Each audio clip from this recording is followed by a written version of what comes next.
Miguel Rivadeneira en la revista de Opinión Democracia.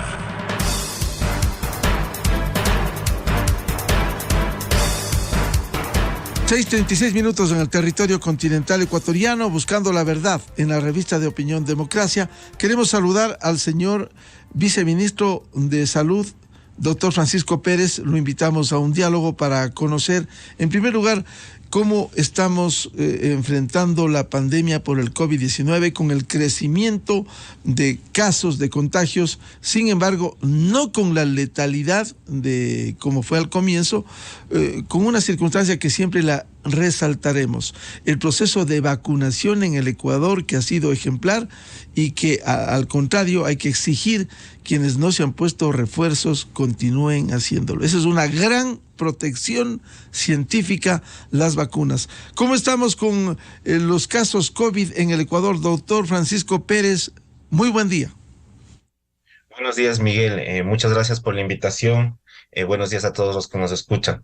Bueno, efectivamente, como bien lo ha dicho usted, durante estas últimas 4 semanas hemos tenido un aumento de casos. Este aumento de casos obedece a la presencia ya en el Ecuador de 2 variantes de la variante Omicron. O sea, la variante Omicron ha tenido ya unas subvariantes, unos sublinajes que son mucho más contagiosos que las iniciales, y esta es la variante BA5 y BA4. Y hemos tenido durante, como usted bien dice, estas últimas 4 semanas un aumento de casos. Este aumento de casos ventajosamente no se ha visto reflejado en la mortalidad ni en el número de personas hospitalizadas. Sí hemos aumentado el número de personas hospitalizadas. Pasamos de tener alrededor del 15% de ocupación hospitalaria a nivel general, tanto en la red pública como en la red privada, para tener ahora alrededor del 35% de ocupación de camas. Y lo mismo en cuidados intensivos, pasamos de tener más o menos un 10% de ocupación en camas de cuidados intensivos a tener un 25% de ocupación en camas de cuidados intensivos. Toda vez que la disponibilidad de camas en este momento es menor, no porque no tengan capacidad del sistema, sino porque se ha dejado de dejar camas para COVID, porque se ha comenzado a atender también la otra patología. Nosotros hemos comenzado nuevamente, o hemos mantenido, antes que comenzar, hemos mantenido los procesos de vigilancia y seguimiento. Tenemos las pruebas necesarias, las pruebas suficientes. Tenemos casi 300,000 pruebas puestas en territorio para que puedan acudir todos los ecuatorianos a hacerse la prueba de COVID. Y también tenemos disponibilidad de las pruebas PCR para los casos que amerite también, ¿no? Entonces tenemos pruebas PCR, pruebas de antígeno, y lo estamos haciendo casi en todos los centros de salud del país. Entonces hemos tenido también durante las semanas anteriores, no durante estas 2 últimas semanas, pero sí durante las últimas 3 semanas, hemos tenido poca demanda, se podría decir, de la gente que acudía a hacerse las pruebas, seguramente por los temas de aislamiento, etcétera. Pero nosotros también, precisamente para dinamizar un poco la situación y basado siempre en evidencia científica, hemos cambiado el tiempo de aislamiento de las personas y lo bajamos de 7 o 10 días a 5 días, toda vez que se sabe que después de los 5 días de realizarse la prueba, seguramente ya no tiene capacidades de contagio. Entonces hemos hecho un cambio en el aislamiento, y llamamos a las personas a que se sigan haciendo las pruebas, que la única forma de reconocer dónde está el virus, y esto nos ayuda también a nosotros, es haciéndose las pruebas. Nosotros tenemos un sistema de vigilancia basado en eventos, así es como se llama, y lo que hacemos es un paneo nacional de las parroquias donde están ocurriendo el mayor número de casos o el mayor número de hospitalizaciones. Entonces nosotros vemos cuál es el lugar más caliente, por llamarlo de alguna forma, donde existe más casos, más personas que se hospitalizan por COVID, de donde provienen las hospitalizaciones, ¿no? Entonces, ahí nosotros actuamos, hacemos los cercos epidemiológicos con nuestros equipos de pronta respuesta, y también completamos coberturas de vacunación. Es decir, para el Ecuador ahora mismo el esquema completo de vacunación es tener un esquema primario, ya sea de 1 o 2 dosis, más un refuerzo. Este es el esquema completo que tiene estipulado el lineamiento de vacunación del Ministerio de Salud Pública, y nosotros estamos haciendo todo lo posible para aumentar las coberturas de de vacunación, tenemos alrededor del 40% de personas mayores de 12 años vacunadas con el primer refuerzo, y nuestra idea es avanzar hasta tener al menos el 90% de estas personas vacunadas, ¿no? Entonces, tenemos las vacunas suficientes, tenemos disponibilidad también de centros de vacunación a nivel nacional, y además también mantenemos nuestra estrategia de brigadas móviles, es decir, nosotros en los lugares de difícil acceso, nosotros llevamos también estas vacunas para poder completar los refuerzos. Doctor Pérez, ¿cómo les ha ido a las brigadas que, de acuerdo a una planificación previa, han tenido que recorrer en este proceso de vigilancia epidemiológica y de administración, sea de las vacunas o sea de las pruebas? Bueno, como digo, hasta hace unas 3 semanas teníamos algo de resistencia bajo la demanda tanto de pruebas como de vacuna. Seguramente porque había pocos casos, seguramente porque ya la gente después de 2 años y medio de pandemia estaba cansada, pero con este aumento de casos en las 3 últimas semanas, sobre todo, hemos aumentado también los procesos de vacunación y hemos aumentado el número de pruebas que se realizan. Por ejemplo, mire, en vacunas nosotros hace 4 semanas estábamos poniendo diariamente entre 20.000 y máximo 30.000 vacunas diarias. Ahora estamos poniendo entre 35.000, casi hasta 50.000 pusimos un día. Entonces, esto quiere decir que las personas también han escuchado los mensajes, se han vuelto se podría decir, a llenar de esta corresponsabilidad que tuvimos en el inicio del proceso de vacunación, y están acudiendo cada vez más hacia los centros de vacunación.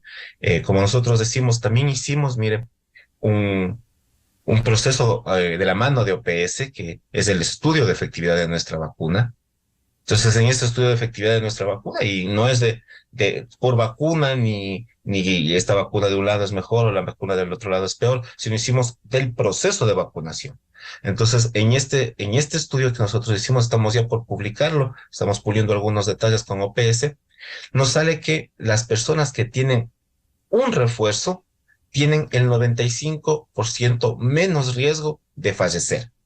Es decir, con este estudio de efectividad hemos logrado lo que nos planteamos en el objetivo cuando empezamos el proceso de vacunación. Cuando nosotros empezamos el proceso de vacunación, conociendo cómo era el COVID, conociendo la dinámica de esta enfermedad, dijimos, miren, el objetivo de nosotros no es, sí es parar la infección, pero en realidad el verdadero objetivo de nosotros es disminuir la mortalidad y disminuir la hospitalización grave. Ventajosamente, con nuestro proceso de vacunación y con la forma acelerada que tuvimos al inicio de vacunar, pues precisamente conseguimos eso, disminuir la mortalidad y disminuir las hospitalizaciones. Doctor Pérez, en este contexto, ¿cuentan con las vacunas suficientes? ¿Cómo se han distribuido a nivel nacional? ¿Cómo están operando? Bueno, nosotros tenemos todas las vacunas necesarias. Estamos también esperando que a finales de agosto nos llegue al menos 2,5 millones de vacunas más. Tenemos ahora mismo tenemos alrededor de 5 millones de vacunas.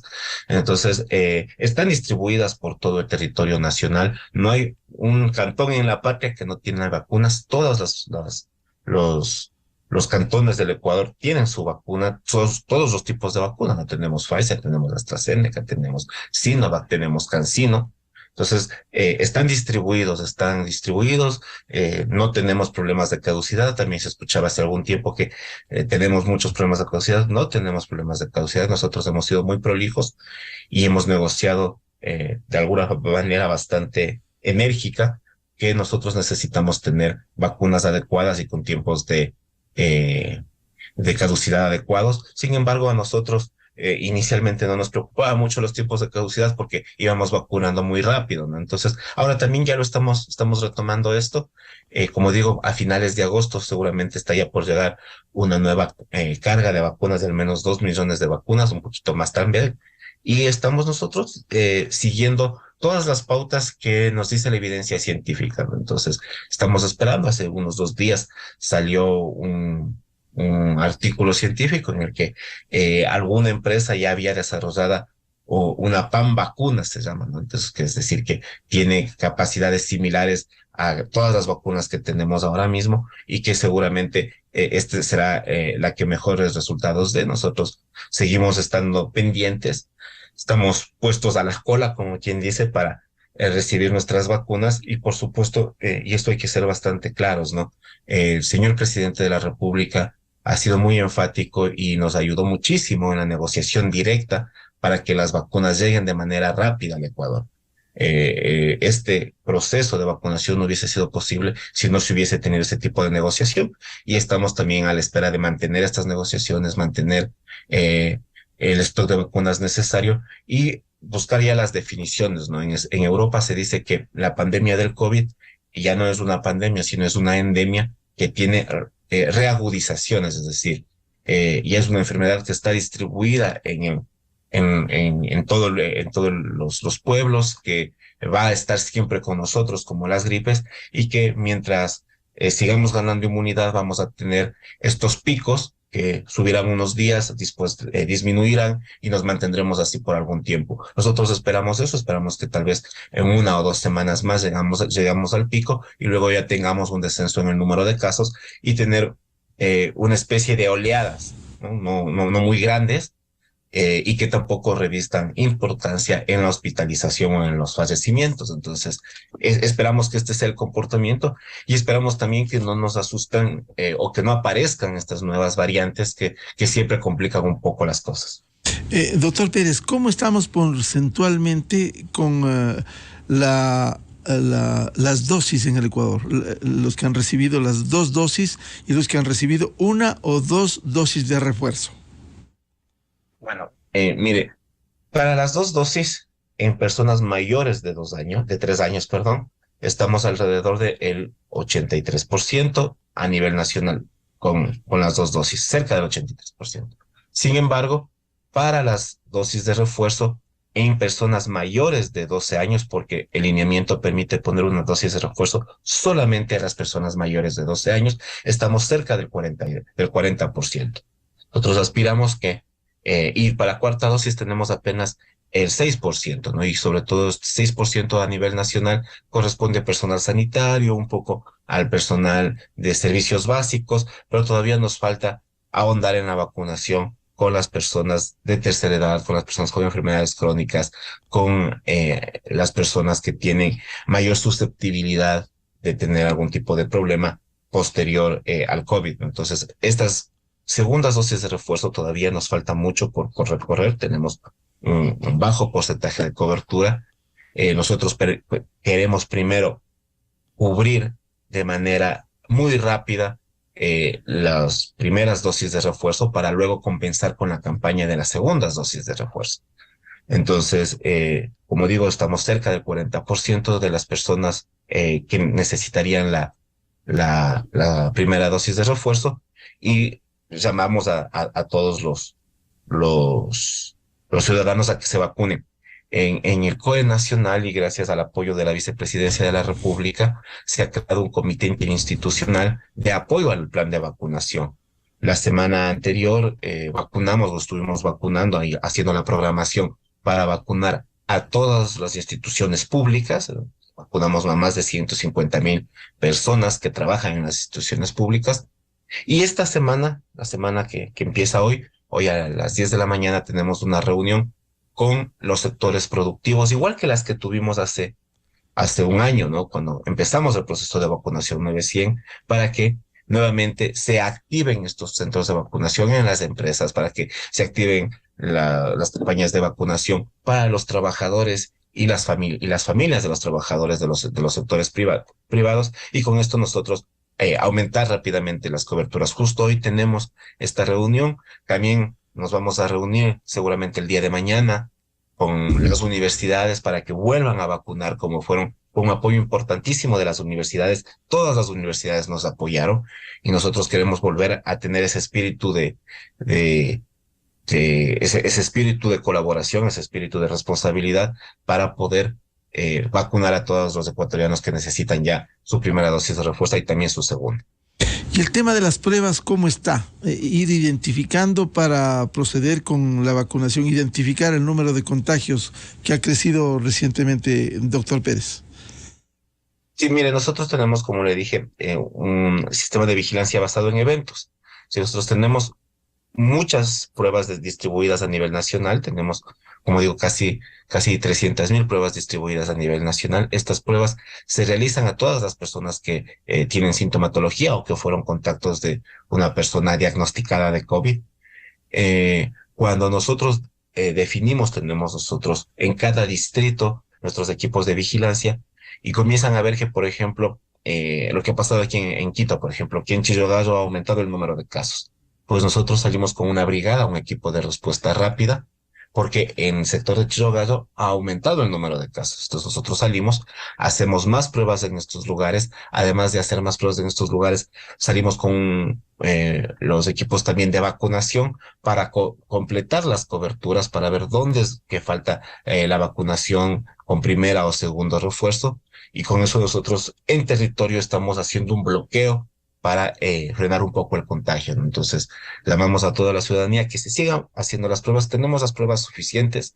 Estamos también trabajando con el ARSA para poder liberar también las pruebas de antígeno para que puedan venderse en las farmacias. Hay ahora unas pruebas que tienen muy buena sensibilidad y especificidad, que pueden ser pruebas que se hacen a través de la saliva.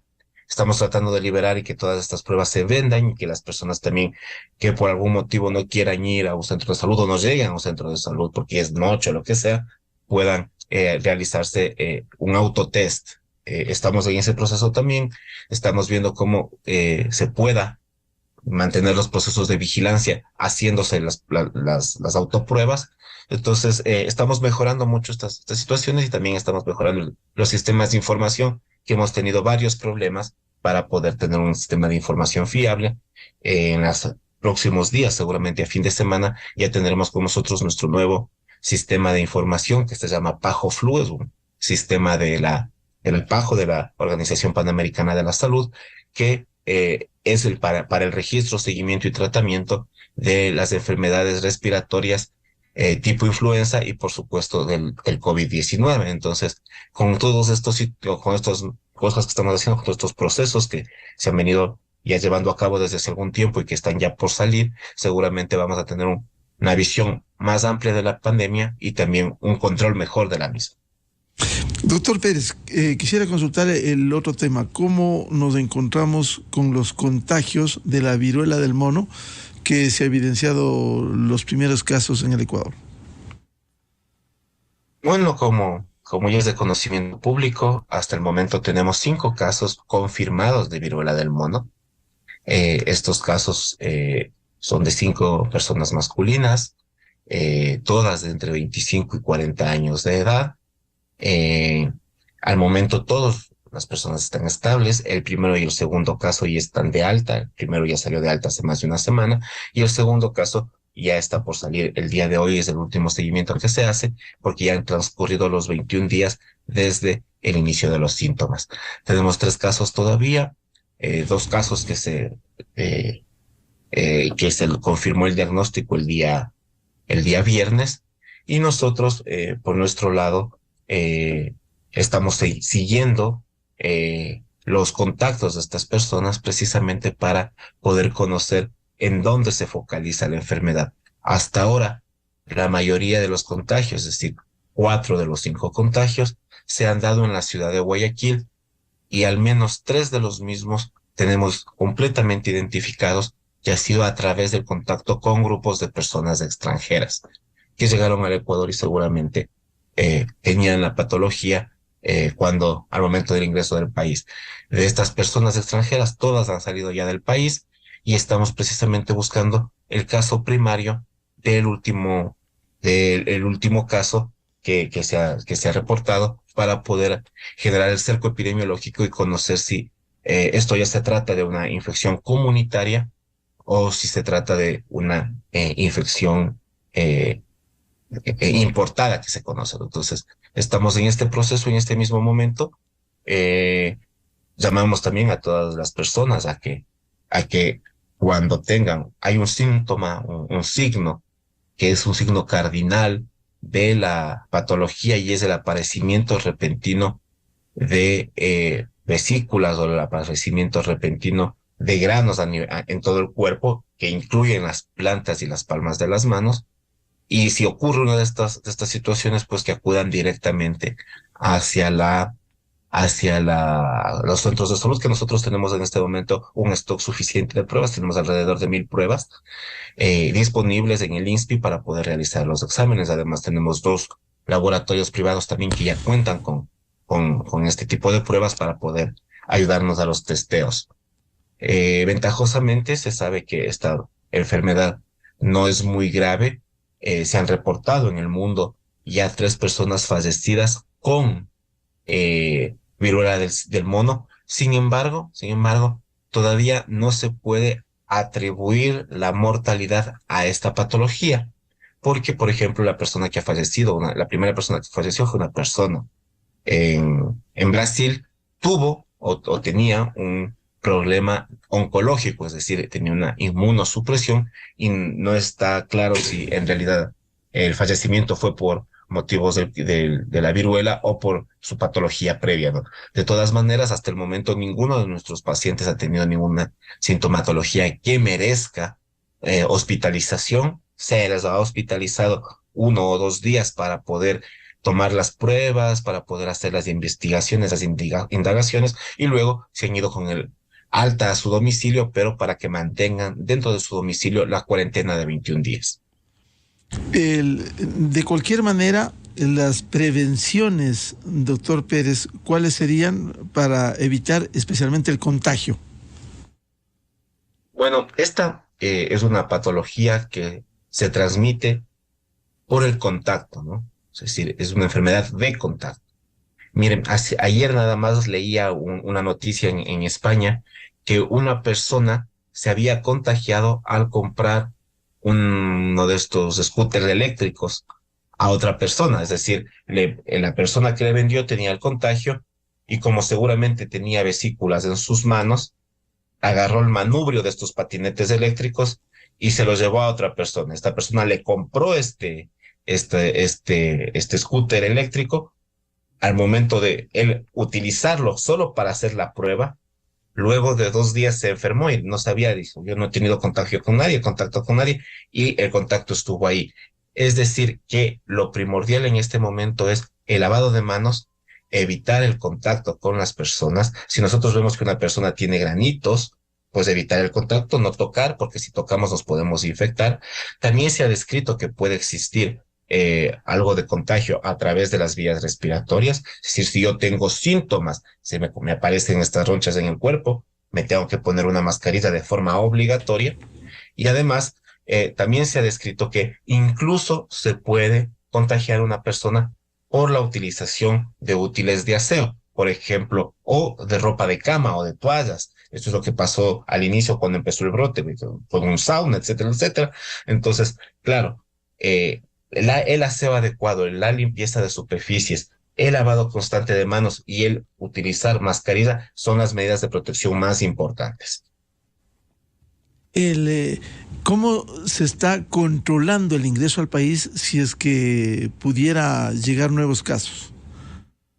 Bueno, nosotros tenemos activado lo que por reglamento internacional es necesario tener, que es la hoja de salud del viajero. En esta hoja de salud del viajero, nosotros preguntamos por todos los signos y síntomas que puede haber tenido, o si ha tenido contacto con alguna patología se llama de declaración obligatoria, en los últimos 5 días al ingreso al país, en la última semana de ingreso al país. Nosotros analizamos estas bases de datos. Generalmente cuando ocurre este contagio, no tenemos conciencia de que hemos estado o que hemos tenido contacto con alguna persona, sino que hasta que aparecen los síntomas y vamos uniendo. Pero nosotros, mire, gracias a esta hoja de salud del viajero, pudimos contactar, había un caso sospechoso. Mientras ha pasado desde mayo hasta ahora, hemos tenido alrededor de 120 personas que han sido sospechosas de viruela del mono. De estas, solo 5 han sido positivas. Tuvimos un caso de un ciudadano chino que ingresó al país, que tenía sintomatología compatible con viruela del mono. Y hasta que salgan los resultados, gracias a tener esta hoja de salud del viajero, que se llena por online, que no es necesario descargarse o imprimir, sino que se puede llenar en el celular. Nosotros pudimos conocer qué personas vinieron en su vuelo, cuáles eran las personas que estaban sentadas alrededor del señor y hacerles el seguimiento y controlar que esas personas no tengan tampoco ninguna sintomatología. Este señor de origen chino, al final resultó negativo y pues nosotros también ya bajamos los cercos con las personas que estaban contactadas. Entonces nosotros tenemos varias estrategias para poder reconocer cuáles son las personas que pudiesen tener riesgo de contagio, sobre todo al ingreso al país. Doctor Pérez, ¿y cómo van los procesos para solucionar la provisión de medicamentos a los usuarios? ¿Se han hecho algunos ejercicios de externalización? ¿Cuándo se completa el proceso? Bueno, nosotros hemos trabajado desde que se declaró la emergencia sanitaria para poder alcanzar el mayor número de ítems posibles para la compra, ¿no? Es decir, este proceso se terminará la próxima semana, cuando ya se cumpla, no, en 2 semanas más, cuando ya se cumplan los 60 días desde el llamado a la emergencia. Hemos tenido muy buenas noticias, hemos tenido más de 600 procesos de compra que ya están validados, nuestros proveedores se han catalogado muchos fármacos, sin embargo también hay que hacer hincapié en que hay eventualmente para algunos, sobre todo dispositivos médicos, falta de oferentes, es decir, en el Ecuador no hay quien ofrezca estos productos, ¿no? Entonces nosotros tenemos ya estimado que para las próximas semanas tendremos ya un buen número de ítems comprados. Sin embargo, también nos va preocupando algunas situaciones que tienen que ver con el abastecimiento de los otros sistemas. Nosotros nosotros abastecimos, por ejemplo, el hospital de Macas, que estaba con poco abastecimiento, lo abastecimos y teníamos previsto un abastecimiento de al menos unos 3 meses. Sin embargo, hubo un aumento en la demanda porque los otros subsistemas no están tampoco provistos de medicamentos y se terminó más rápido. Estamos nosotros tratando de hacer todo lo posible para que las compras sean lo más ágiles posible. Precisamente para eso se llamó el estado de emergencia y tenemos equipos trabajando todo el tiempo. Hemos venido trabajando el fin de semana, estos últimos 3 fines de semana, nuestros equipos de compras públicas han estado trabajando, y no solamente en planta central, sino en todo el territorio nacional, en todas las coordinaciones zonales, y esperamos que en los próximos días ya poder tener al menos las primeras entregas, ¿no? Todo este proceso que estamos llevando nosotros a cabo, lo revisamos semanalmente con el señor vicepresidente, en unas reuniones que se tienen con el señor ministro, el representante del IES, del ISFA, del ISPOL, y con ellos se va analizando precisamente la situación de abastecimiento. Como digo, se lo hace todos los martes y seguramente el día de mañana se tendrán ya los informes del avance hasta ahora. Bien, al señor viceministro de Salud, doctor Francisco Pérez, muchas gracias la información que nos ha proporcionado a la revista de Opinión Democracia. Muy amable, doctor Pérez, muy buen día. Muchas gracias, Miguel, un gusto. Muy amable. El viceministro subrogante de Gobernanza y Vigilancia de Salud Pública, doctor Francisco Pérez, en la revista de Opinión Democracia. 7:05 minutos en el territorio continental ecuatoriano. Vamos a una pausa publicitaria y ya volvemos. Tenemos previsto nuestros siguientes invitados para abordar el tema de la corrupción galopante en el Ecuador. Invitado el doctor Germán Rodas, coordinador de la Comisión Nacional Anticorrupción, el periodista Arturo Torres de Código Vidrio, investigador, y el doctor Stalin Raza, constitucionalista. Miguel Rivadeneira en la revista de Opinión Democracia. Inicio de espacio promocional y publicitario. Cada día Ecuador pierde $10 millones producto de la corrupción. Esto equivale a construir 3 escuelas públicas o 2 centros de salud tipo C. Me pregunto, ¿qué queremos para nuestro país? El Consejo de la Judicatura se pone de nuestro lado. En 2022, Ecuador contará con las primeras dependencias especializadas en juzgar delitos de corrupción y crimen organizado. 350 abogados ya pasaron a la fase de méritos y hoy concursan por ser uno de los 14 jueces anticorrupción que deberán cambiar el destino de este país. Consejo de la Judicatura, del lado de la gente. Con Banco Guayaquil todos los días puedes ganar smartphones o tablets. por cada $50 que deposites en tu cuenta de ahorros o corriente. Puedes ser uno de los ganadores diarios. Si creas un ahorro Meta desde la app, tienes doble oportunidad de ganar.